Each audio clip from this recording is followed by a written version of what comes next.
any realistic conception of the economist's axiom unlimited want. So if uber greed becomes an unfathomable evil, as the metaphysics of morals would seem to be constructed, it explains nothing.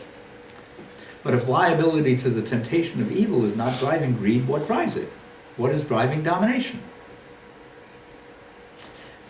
As for the case of the domination of the non-human other nature, environmentalists has long been pressuring for recognition of the right of nature not to be dominated by human beings. Postmodernism's moral analysis of the domination of nature, though, is distinctively Western and follows the analysis of the domination of human others. The Native American writers have taken the lead in issues of climate change for many years, and their starting point has been that anthropocentric humanism involves an aberrant state of detachment from nature. Their analysis is never in terms of the failure to be moral as we understand morality in the West. In a masterful novel, Leslie Marmon Silko, a student of Franz Boas, she's half Mexican and half Pueblo from the Laguna Pueblo outside Albuquerque, New Mexico, where I had friends, she suggested that Europeans became afraid of the natural world, who were taking us into a natural explanation for why domination exists and not a moral one. And I have taken up deconstruction, and they have taken up destruction of the natural world from fear of being part of it. I am not sure I can follow the Colombian High Court's decision to grant rights to the Amazon rainforest in its effort to make domination of nature immoral. Domination is reducibly other, and we are not facing it in its radical otherness by doing this. We're not getting beyond humanism, anthropomorphizing nature. All the Native Americans, they were not content just to say people are being bad by killing off all the buffalo, and they were not moralizing the domination of nature. They saw that there was something disturbed about the European mind. It is a hard tendency to resist anthropomorphizing nature, because what could be more terrible than the indifference and impersonalism of nature? Was it nature's impersonalism that Donald Trump was reacting to with his idea of detonating a nuclear bomb inside a hurricane, as if the hurricane had a personal animus and that it could be an enemy? Nature is not our enemy. Or what about let nature sing that Jesus is here with us? So goes the Yuletime Christmas carol of religious fundamentalism. Nature is not our enemy, and is not a pliant well full of love longing for the newly arrived Jesus. And the trees of the forest are not funny-looking humans with branches for arms and roots for legs like J.R.R. Tolkien's Ents. The forest does not have rights, but then neither do we.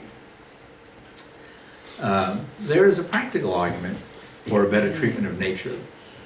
It is that the environmental, so just a roughly deontic argument that says there's something wrong with doing it, shifting to a consequentialist argument to say we shouldn't be dominating nature because it will work to our disadvantage. So I'm still working within the two major frameworks of normativity, deontism and consequentialism, and I will reject both. There is a practical argument for a better treatment of nature. It is that environmental degradation is reaching a tipping point of no return that will result in more and more frequent and severe hurricanes, rising sea levels, rising global temperatures that will result in food shortages, all of which will likely lead to unremitting wars for the remaining resources, all this beginning by 2030. Shortly before his death, Stephen Hawking warned that we have not more than 100 years left on the planet Earth because it is so environmentally degraded, and that we should begin thinking about colonizing another planet. That idea is fraught with imponderables. Who will go, who will stay, and why? Although the pragmatic argument seems to be the main thrust of Greta Thunberg. Greta Thunberg is a Swedish environmental activist, and she just recently addressed the United Nations and presented all the pragmatic argument of what scientists were showing us of the tipping point to come in rising global temperatures and what will happen, and there's no going back once it does.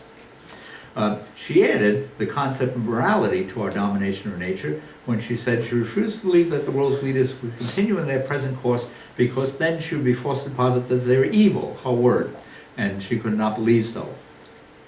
So I'm really working to try to get away from these two normative concepts of deontic and consequentialist interpretations of domination. And for her, persistence on the current course of domination means that its essential complicity with evil becomes at some point undeniable, so it must have been morally opprobrious from the get-go. As Thunberg realized, the consequentialist argument for a better treatment of nature does not address the normative agenda behind deconstructing anthropocentric and hierarchizing thinking. Consequentialist argument does not move us beyond centering and hierarchizing unless we get into some very dense everything is everything else metaphysics. Also, I think a consequentialist ethics has a logical problem describing why we should not be self-destructive, but I'll refer that for another time. So where does this leave us? I think it devalues the idea of a right to give rights to everything, and the pragmatic argument is unsatisfying for the reasons I mentioned. And here's another reason: what if science saves us from all these terrible things that nature is heading toward? Does that mean we can start dumping on it again? I am going to take us, and here's when Donald Trump was also at the United Nations when Greta Thunberg was there, and he was nasty and sarcastic to her because he doesn't believe in climate change. I'm going to take us into the area of the evolution of culture, which is moving in exciting new directions these days because of the emerging science of comparative evolution. I will advance an argument, inspired by Nietzsche, for a normative concept of developmental evolution. I haven't explained what that is yet. Humanity is something that should be overcome, said Nietzsche, and asks, what have you done to overcome it? And that would seem to imply a normative concept of development. Humanity is something, that's why I started. Man is a rope tied between ape and overhuman, post-human. And his persona speaks to the people and says, humanity is something that should be overcome. What have you done to overcome? Because the overcoming starts with you. So that seems to be a normative statement that you have a duty to overcome humanity, and that duty is rooted in the fact that that step is developmental of evolution, not because it's good. My starting point from my entry into the natural sciences begins with the study of authoritarian psychology, because these self-other dualisms are all authoritarianism. We will ask what it is, and we will ask how. Psychologists have long sought to get to the root of what is going on in the mind of domination and tracing it to its biological causes. The relevant psychologist whose works I know best is Wilhelm Reich, whose classic book, especially The Mass Psychology of Fascism and Character Analysis, takes us deeper into the mind of fascism than any other I know. Reich began as a philosopher. He was a Marxist, and he was on the scene to be a first-hand witness of the rise of fascism in Germany in the 1930s. But something was not making sense to Reich. Marx was a faithful child of the Enlightenment and believed that the economic man of his model would be able to identify his self-interest. Fascists were battling it out with socialists in the streets of Berlin, just as they are today in America, where MAGA supporters and Bernie Sanders Medicare for All supporters are at each other's throats. But the German people chose fascism against their interests, flouting Marx's Enlightenment philosophy of man as it has undergirded his neo-Hegelian philosophy of history. The real is the rational is the real, so Marx read in Hegel, but that was not proving itself out on the ground. Reich asked himself the question posed inescapably by the situation. What was the irrational element at work in the German fascist politics, as it was not following the laws of the material dialectic? This was the point at which he turned to the works of Freud, thus to initialize what was to become known as the Marx-Freud synthesis.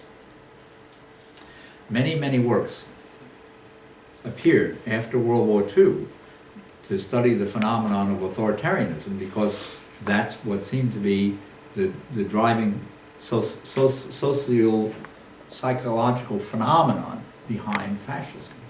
The leader, Führer means leader in German. Stanley Milgrams. Very few people have the capacity to resist authority. Arno Gruen, fear of autonomy in men and women, and therefore the desire to be led.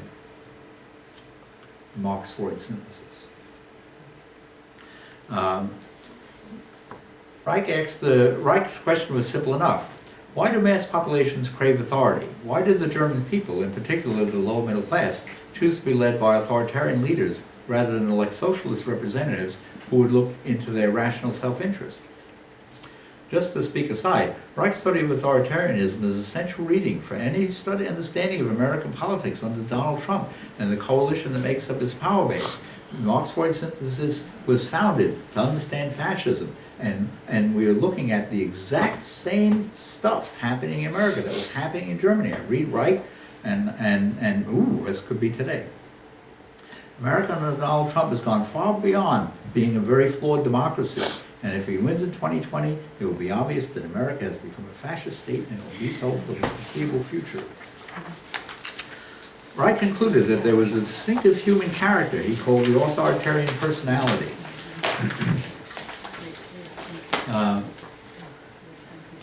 Let's see, where am I? Here is a book by a leading representative of the Frankfurt School of Marxism in America, Herbert Marcuse, and his book is Eros and Civilization, a philosophical inquiry into Freud.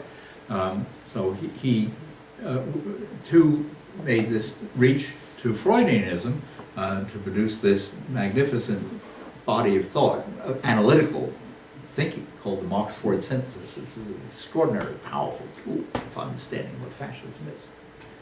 Brilliant stuff. So Reich's research led him to believe that the authoritarian personality craves obedience to authority because he is frightened of life in himself. This is the step into Freudianism, or clearly outside philosophy, into empirical psychology. Frightened of the free action of life because were the authoritarian to acknowledge and identify with it, it would force him to face being a self-directed individual. Life occurs as essentially free, and if I identify with it, I must face that I have that freedom, which frightens me. And so I am alienated from life and myself. I am at war against it.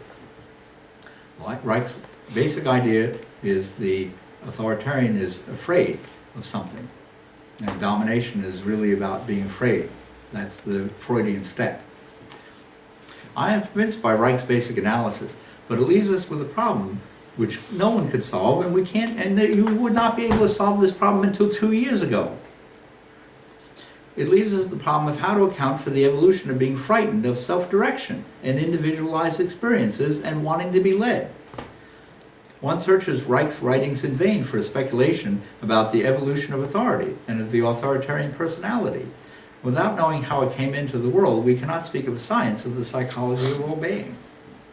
But finding the answer to the evolution of authority was impossible until very recently. We will see how that goes, but first we have to dig a little bit deeper into the complexities of the psychology of fear and of self-direction in the authoritarian personality. This might be a little dense. The authoritarian personality functions on two inner planes at the same time, but this is why this is not philosophy, it's social psychology. The authoritarian personality functions on two inner planes at the same time. He craves obedience for himself, but he craves domination of the vulnerable other. He craves obedience for himself because he's afraid of self-directedness of life in himself. I'm afraid to be self-directed. Why?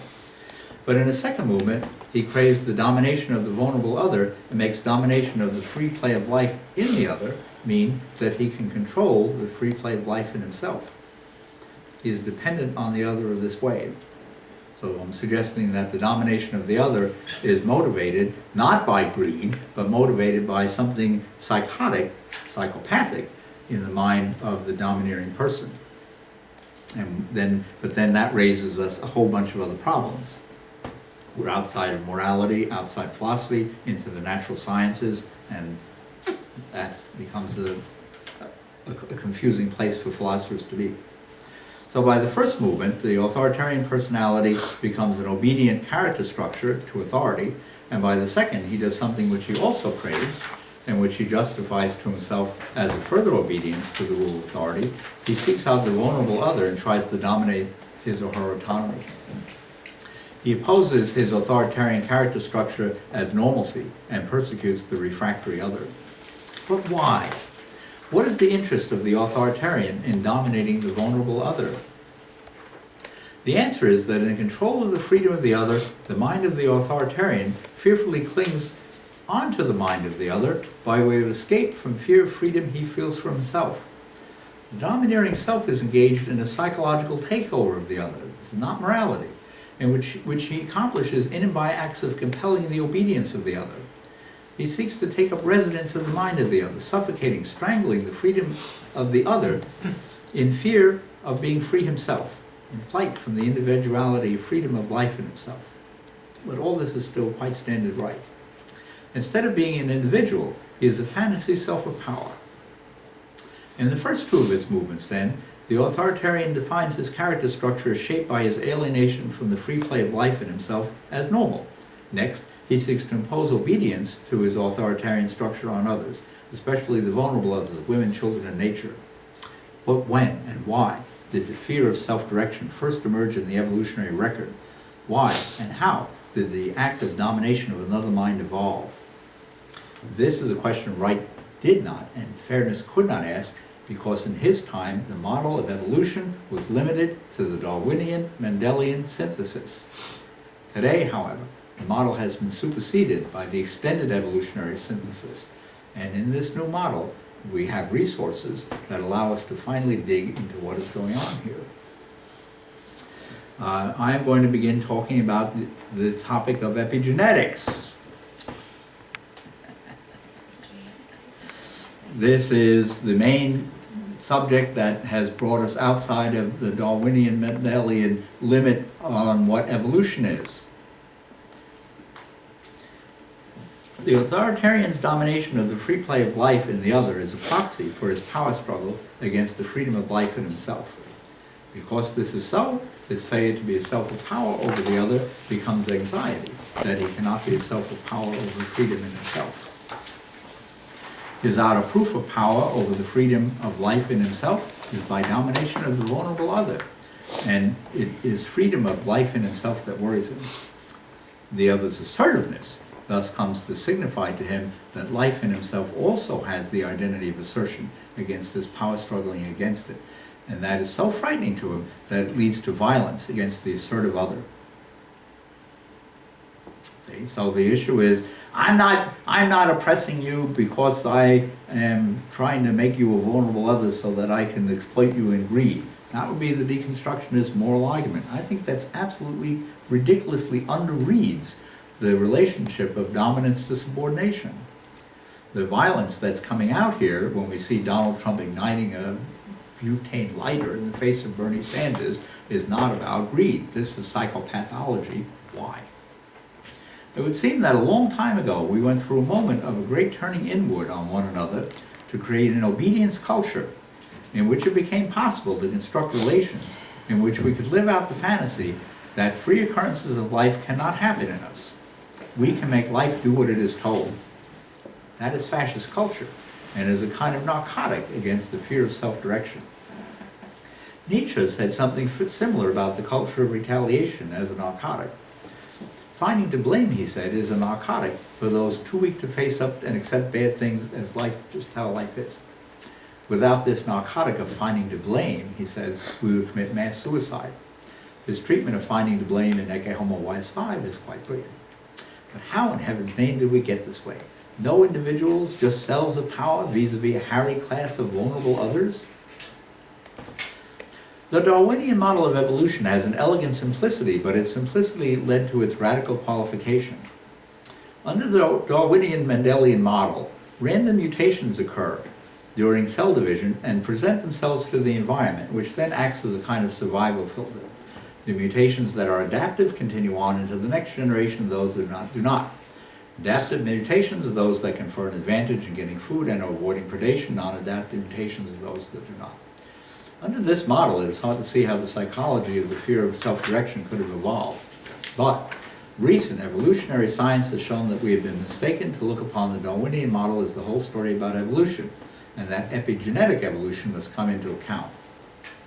And this new development of evolutionary science has opened up a way to account for the evolution of authoritarian psychology as Darwinians cannot. The Darwinian model of random mutations through a filtering environment cannot make sense of the evolution of something so all-around toxic and perverse as the psychology of domination of the mind of the other, clinging on the vulnerable other from out of fear of freedom of life in himself. It cannot account for why it is not universal, as it is not. The ethnographic evidence provides a ready counterexample to the idea that the craving for obedience and domination of vulnerable others could have evolved under the universal mechanism of the Darwinian model. In the 30s, British ethnographer Edward Pritchard studied the political and social life of the Nuer of the South Sudan and Africa, and he discovered that they were a leaderless or acephalous society. They have no laws, no leaders, no concept of obedience. Authoritarian leadership is utterly alien to the Nuer. Here are some books on the extended evolutionary synthesis. This is all maybe beginning with 2005, accelerating very dramatically. By 2012, there are 100,000 papers in refereed scientific journals in the West annually. Now there are many, many, many more. And it has led to the discovery of the epigenetic foundations of culture. Epigenetic, that's all we're talking about. The other rival of Darwin was Lamarck. Lamarck said silly things, but he was suppressed by Darwinians. Nowadays, it appears that epigenetic evolution supports Lamarck. Whether it really does or not is kind of a historical question, but the broadest formulation of Lamarckianism seems to be true. The details, we have to be neo-Lamarckian.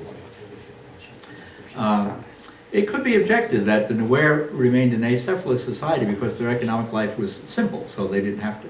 But maybe that's not so simple. Maybe we're assuming a gradual scenario that authority follows complexification. But it could be argued that a catastrophist scenario is in play, and that complexification is an extension of authority, which is what I believe. When the scope of modern theories of epigenetic evolution, it is now possible to speak of comparative evolution. The authoritarian personality evolved under environmental conditions that attained in some parts of the world but not in others, and left an adverse effect in some populations without in others. This is a very new theory in evolutionary psychology. To sum up, the problem is with the Darwinian model of evolution is it's only part of the story. The modern evolutionary synthesis of Darwin's theory of natural selection and Mendel's genetics has been superseded by the extended evolutionary synthesis, which includes the idea of epigenetic evolution. The theory of the epigenetic evolution of culture opens up the possibility of comparative evolutionary studies. It can solve both the issues of how something as all-around perverse and toxic to life as the psychology of domination could have evolved and why it did not evolve everywhere. More important for philosophers, identifying the evolutionary origins of authoritarianism in adverse environmental conditions opens the way for a normative attitude toward it, because after all, we should correct an evolutionary trajectory set off by adverse events. If I have injured my foot, I should use a crutch. This is immediately obvious in and by itself, without reflecting on the additional premise that my walking state is a good and that therefore restoring my walking state is a good. An additional layer of moralization here would seem to be odious. I think the same point applies in the case of how the authoritarian personality evolved in humans. So I think we can formulate a conception of developmental evolution that is normative. Darwinian and Lamarckian evolution are non-normative. The first evidence that Darwinism was an incomplete account of evolution came from the fossil record. In the record immediately following calamitous geological events, the fossils show rapid emergence of new species and in greater numbers than by far than can be accounted for in the Darwinian model. Such calamitous events might be volcanic winters and impact winters from comets and asteroid impacts, rapid changes in temperature such as occurred at 11,800 years ago, when Europe suddenly was plunged into low temperatures for 1,000 years, as negative as were the lowest temperatures of the Ice Age. Disease, famine, war, so on. Epigenetic mechanisms kick in after environmental calamities and accelerate the pace of evolution. We just learned this. Epigenetic profiles are induced by the environment. The epigene perceives the environment, and the changes it affects in gene regulation are pre-adaptive. It's a whole other dimension of evolution that's non-Darwinian. Let me jump ahead to where my paper is heading, so you get a sense of how this is going to look. I will go into the details of my account of the origin of the evolution of obedience. Epigenetic profiles are reversible. And theoretically, we can change our awful behaviors with a program of, dare I say the word, epigenetic. That would have to be state-sponsored, and with no such thing as a human right to refuse. My view is that the resurgence of fascism in America with Donald Trump and the resurgence of neo-fascism in general shows that liberal democracy cannot contain fascism. We can keep lowering expectations for moral humanity until we reach zero and just be depressed all the time. But the history of authoritarianism is not a showing of the want of moral progress, but of the persistence of anti-life psychopathology, inimical to the freedom of life. And that is something about which it makes no sense to be lowering expectations. It has to change. Adopting a program of epigenetic means giving up thinking that we are moral agents, just failing to be good. Quite an arrogant position in the first place. I side with Nietzsche's famous revaluative normative triad in his book The Antichrist. Often read as nihilistic, the Antichrist is the opposite because it calls for the evolutionary development of life. Good is whatever brings us forward in developmental evolution. Evil, what does not. And happiness is the feeling of the will to power, developing life to become more, to mere Leben. Nietzsche's idea is that the evolutionary development of life is normative in itself, which is why these are evaluations even while being beyond good and evil. To resume my narrative of the evolutionary origins of domination psychology, Peter Ward's 2018 book Lamarck's Revenge is the first work to attempt the systematic correlation of near-extinction events with the emergence of new behaviors and new intelligences, and cites the mechanism of epigenetic or Lamarckian evolution as the cause. Ward correlated the Toba volcanic eruption of about 70,000 years ago in Sumatra with the new behaviors of migration out of Africa. And he correlated the European Ice Age as leading to the epigenetic evolution of new intelligences to produce cave art. The case Ward does not cite, but should, is the Younger Dryas cooling event of about 12,000 years ago, 800 years ago, I mentioned above. Evidence is mounting that Earth was struck by a comet 12,800 years ago or so, and that the cooling event was caused by an impact winter. The indicated debris field covers 50 million square kilometers on 4 continents from North America to the Middle East.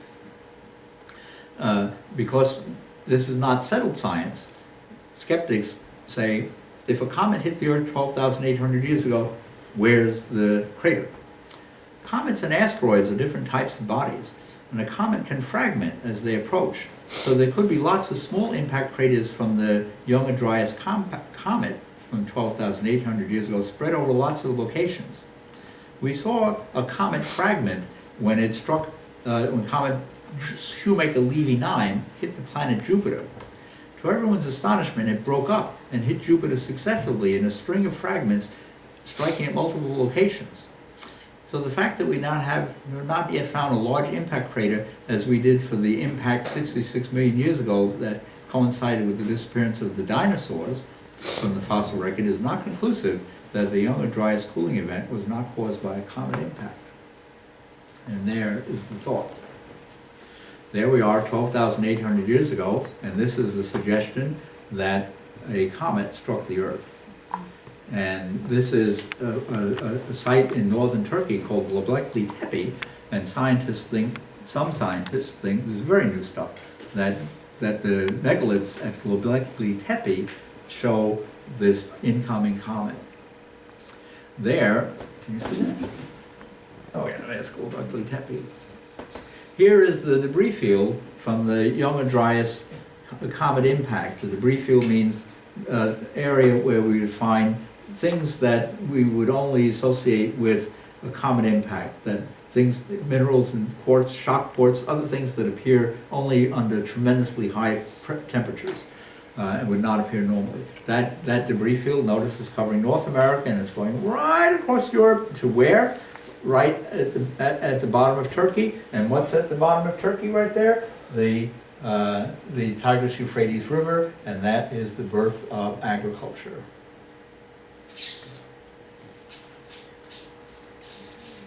So, did this happen?